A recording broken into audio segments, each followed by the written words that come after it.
Vamos a conversar justamente de la reforma a la ley eléctrica.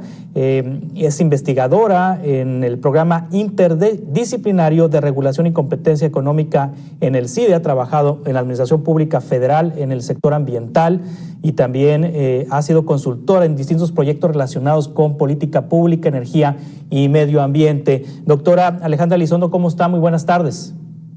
¿Cómo estás, Juan Carlos? Me da mucho gusto saludarte y saludo respetuosamente al auditorio.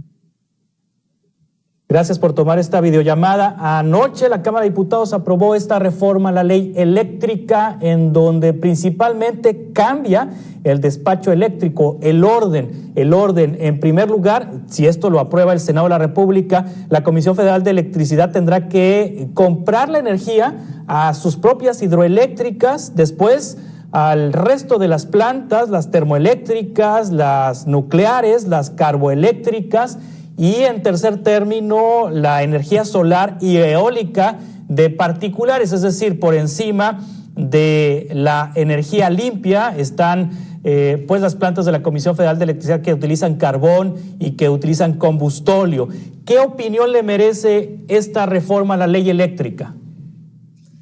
Mira, Juan Carlos, yo creo que hay que verlo desde un punto de vista, que si lo vemos desde el punto de vista ambiental, entonces podemos considerar varias cosas. Una es, ¿qué tan importante es el sector eléctrico en la generación de, por ejemplo, gases de efecto invernadero? ¿Qué tan importante es el sector eléctrico en la generación de contaminación local y en los efectos en la salud y en la productividad de las mexicanas y los mexicanos, ¿no? Entonces, si hablamos de la generación eléctrica, estamos hablando del 20% de la emisión nacional de gases de efecto invernadero, ¿no? Entonces, cuando mencionamos que se va a producir con combustóleo, que se va a producir con carbón, que se va a dar prioridad, que se va a dejar de dar prioridad en el despacho a tecnologías que son limpias, entonces estamos diciendo que no solamente no estamos contribuyendo con esa disminución en gases de efecto invernadero derivado del consumo de combustibles fósiles, sino que la vamos a tender a aumentar. Ahora, veámoslo también que es muy importante y una relación muy directa con la emisión de contaminación local. Este tipo de plantas tiene grandes emisiones de tres tipos de contaminantes, ¿no? Dióxidos de azufre, óxidos de nitrógeno y partículas suspendidas menores a 2.5 micras. ¿Qué es esto y por qué? ¿Por qué menciono los contaminantes? Que los dos primeros también son precursores del tercero. ¿Por qué lo menciono al auditorio? Porque en este caso tenemos un gran problema y está documentado también a nivel mundial, dada la generación eléctrica con combustibles fósiles, de este tipo de contaminantes. ¿De qué hablamos? Hablamos de enfermedades, hablamos de cáncer de pulmón, hablamos de ataques al corazón, hablamos de todo tipo de enfermedades cardiopulmonares y cardiovasculares, ¿no? Que traen grandes costos para el bienestar de la población, ¿no? Entonces, yo creo que debemos partir del hecho de que existen plantas con combustibles fósiles que son altamente contaminantes y que nos generan efectos directos, ¿no? Y afectaciones que se han calculado en, ¿qué te digo?, en Estados Unidos entre $200,000 y $400,000 por tonelada emitida de estos contaminantes. Una planta de generación sucia, ¿cuánto puede emitir en un año? Miles de toneladas, cerca de 10,000 toneladas de estos contaminantes, ¿no?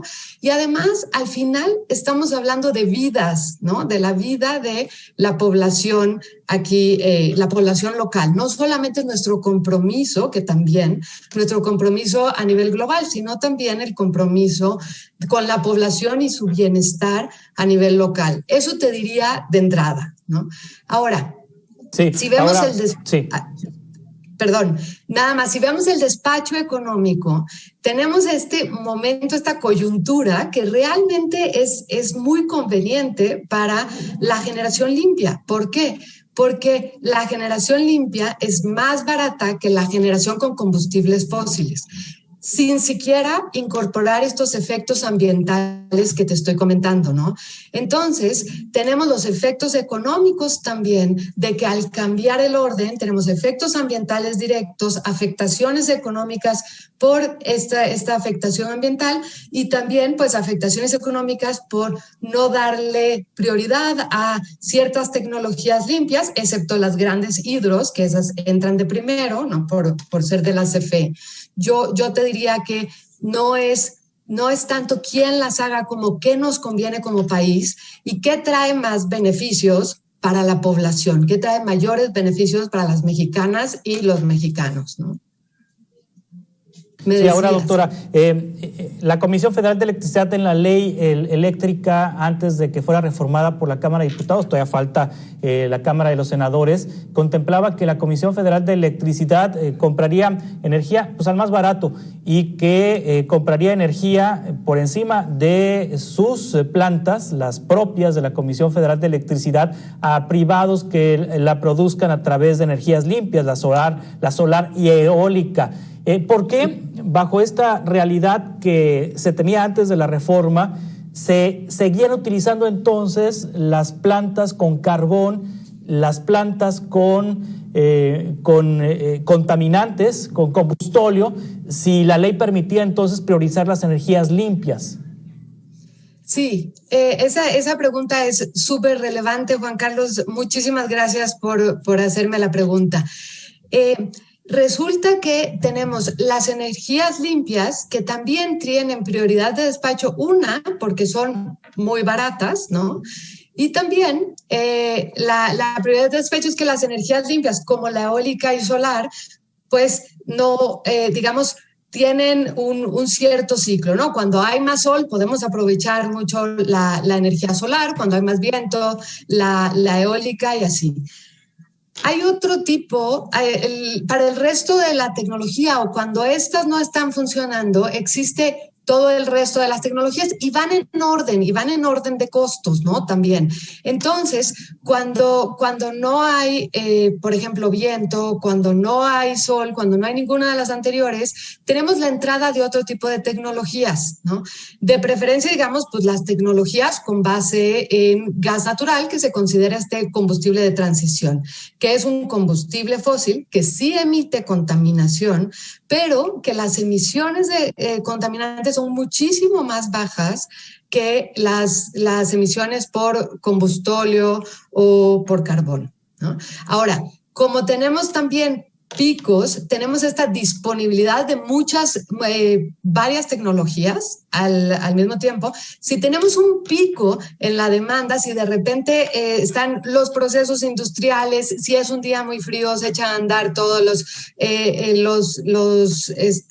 calentadores en algunos estados de la República, si tenemos una gran demanda, pues están todas estas tecnologías disponibles para que también entren. Sin embargo, es importantísimo decir que la prioridad estaba en las tecnologías que eran más limpias y más baratas, ¿no? De hecho, el orden de despacho está en términos económicos. El que sean más limpias es porque el mundo ya ha pasado una curva de aprendizaje enorme, ¿no? Donde cuando nosotros estamos entrando en este momento, que ya muchos países tienen una penetración muchísimo mayor de energías renovables, pues la tecnología es más barata y los costos, y sí, bueno, en términos de inversión y los costos de generación, pues son muy baratos justamente porque no requieren también, porque son tecnologías nuevas y más eficientes. Las otras plantas también estamos hablando que muchas son plantas viejas, muchas en vías de retiro y que ya son muy ineficientes, son mucho más contaminantes y utilizan combustibles que además del costo ambiental, pues nos cuestan dinero, ¿no? Entonces, en ese... Doctora Alejandra Elizondo, le agradezco mucho que haya estado con nosotros para explicarnos las implicaciones económicas, pero sobre todo ambientales, de esta reforma eléctrica que aprobó la Cámara de Diputados. Seguiremos conversando sobre este tema interesante. Muchas gracias, doctora. Juan Carlos, a tus órdenes. Muchas gracias. Gracias, muy buenas tardes.